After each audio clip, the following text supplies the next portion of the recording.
शादी के बाद पहली रात यानी सुहागरात मनाने का इस्लामिक तरीका क्या है। आज की इस वीडियो में हम आपको पूरी डिटेल के साथ एक एक बात बताएंगे कि आपको शादी के बाद पहली रात कैसे मनानी है, कौन कौन से काम आपको करने हैं और कौन कौन से काम आपको नहीं करने हैं। तो इस वीडियो को छोड़कर आप कहीं भी ना जाएं, पूरी वीडियो देखें और अच्छे से समझें। आगे बढ़ने से पहले एक छोटी सी गुजारिश है, अगर आपने अभी तक हमारे चैनल को सब्सक्राइब नहीं किया है तो हमारे चैनल को सब्सक्राइब कर लें और अगर वीडियो पसंद आए तो लाइक कर दें। शादी करना सुन्नत है और इस्लाम का एक हिस्सा है। अगर कोई शख्स बिना किसी जायज़ वजह के शादी नहीं करता या शादी करने में देरी करता है तो ये इस्लाम के ख़िलाफ़ है। इसलिए हर एक इंसान को शादी करनी चाहिए।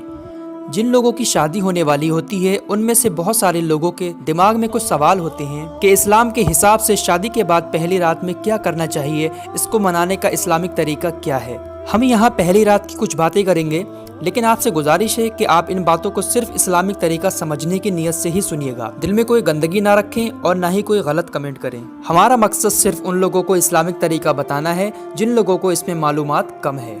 तो चलिए शुरू करते हैं।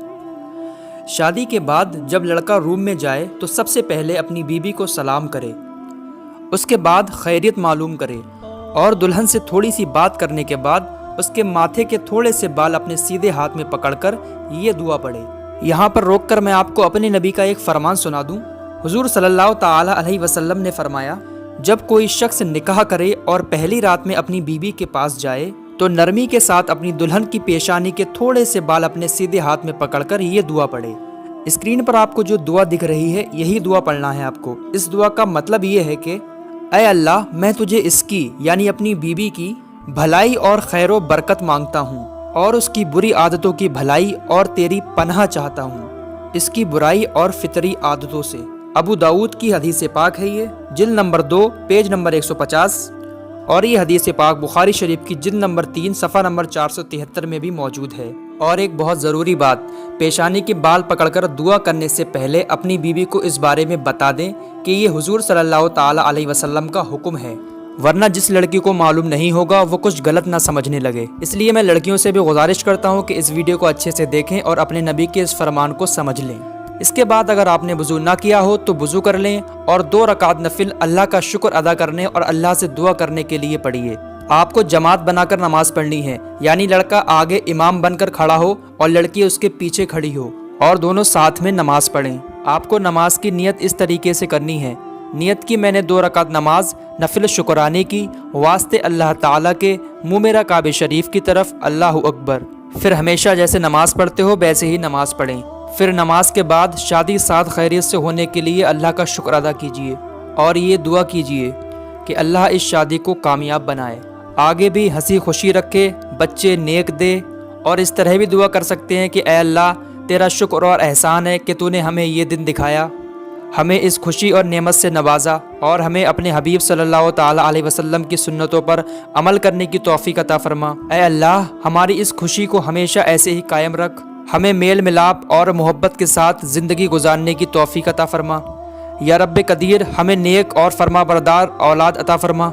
और भी आप अपने हिसाब से जो भी दुआ करना चाहते हैं कर सकते हैं। दुआ करने से पहले भी दुरूद पाक पढ़ लें और दुआ के बाद भी दुरूद पाक ज़रूर पढ़ लें। अब नमाज के बाद किसी भी काम में जल्दबाजी ना करें, बल्कि लड़की से थोड़ी इस तरह से बात करें कि लड़की की थोड़ी शर्म दूर हो जाए। थोड़ा अपने बारे में बात करें, थोड़ा उसकी सुनें। जब लड़की की थोड़ी शर्म दूर हो जाए और आप साथ में सोने का इरादा कर लें तो उससे पहले ये दुआ ज़रूर पढ़ लें, यानी हम बिस्तरी करने से पहले आपको ये दुआ ज़रूर पढ़नी है। इस दुआ का तर्जुमा ये है, अल्लाह के नाम से, ऐ अल्लाह, दूर कर हमसे शैतान और मरदूत को, और दूर कर शैतान और मरदूत को उस औलाद से जो तू हमें अता करेगा। जो शख्स इस दुआ को सोहबत के वक्त पढ़ेगा तो अल्लाह अगर उस पढ़ने वाले को औलाद अता फरमाए तो उस औलाद को शैतान कभी भी नुकसान नहीं पहुंचाएगा। ये भी बुखारी शरीफ की हदीस पाक है, जिल्द नंबर 3 सफ़ा नंबर 85 और एक ज़रूरी बात, जो पेशानी के बाल पकड़कर आपको दुआ पढ़नी है, जो मैंने पहले दुआ बताई थी, वो दुआ सिर्फ आपको पहली ही रात में पढ़नी है। और जो अभी दुआ बताई है मैंने लास्ट में, इस दुआ को आपको जब भी अपनी बीवी के साथ सोने का इरादा करें, हम बिस्तरी करने का इरादा करें, तो इस दुआ को उससे पहले पढ़ लें। इस दुआ को पढ़ने के बाद अगर सोहबत करेंगे तो इंशाअल्लाह आपकी औलाद बहुत नेक पैदा होगी और शैतान उस पर कोई भी असर नहीं करेगा। شیطانی ہواؤں سے، بری بلاؤں سے محفوظ رہے گا انشاءاللہ تعالی۔ اللہ تعالی ہمیں سارے مسائل کو سمجھنے، یاد رکھنے اور اس سے زیادہ عمل کی توفیق عطا فرمائے، آمین۔ برائے کرم اس پیغام کو دوسروں کو بھی شیئر کیجیے۔ اللہ رب العزت آپ کو اس کا اجر عظیم ضرور دے گا۔